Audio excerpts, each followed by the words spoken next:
Hey Laura, stealing my heart. Claudine Wolf, you make me holler at the moon. And you're the finest fish in this lagoon. I clear the now, you so beguiled, even though you act so vile. And Deuce has stone cold style. These are my boobs, my skeleton crew, a little strange, but so are you. Don't you wanna be a monster too?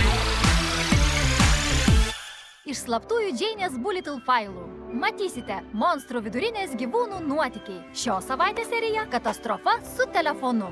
Drakulaura įrašinėjo balso žinutę savo vaikinui Klodui.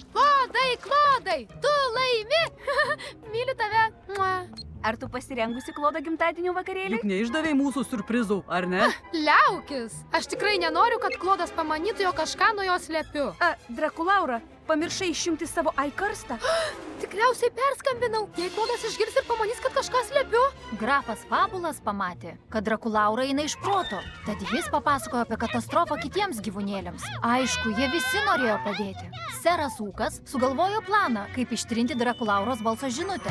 Bet pirma, jie turėjo nepastebimai nugvelbti Klodo telefoną.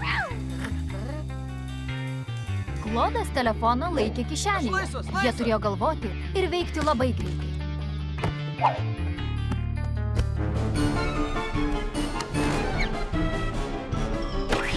Pasuok, čionai, gerai, mes! Jėga!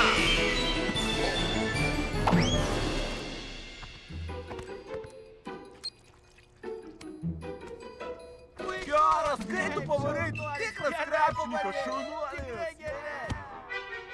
Ei, gavau iš Drakulauros vieną žinutę. Klodai, tu laimi! Klodai, tai ne tai, ką galvoji. Ei, gavau tavo žinutę. Labai ačiū už palaikymą. O, gavai tik vieną žinutę, o ne daugiau. Tai puiku. Tai šiandien mano gimtadienis. Aš nieko ypatingo nesuplanavau, bet... Siurprizas! O, ačiū bičiuliai. Nors jų pastangos liks nepastebėtos, slaptieji gyvūnėliai padirbėjo tikrai labai šauniai.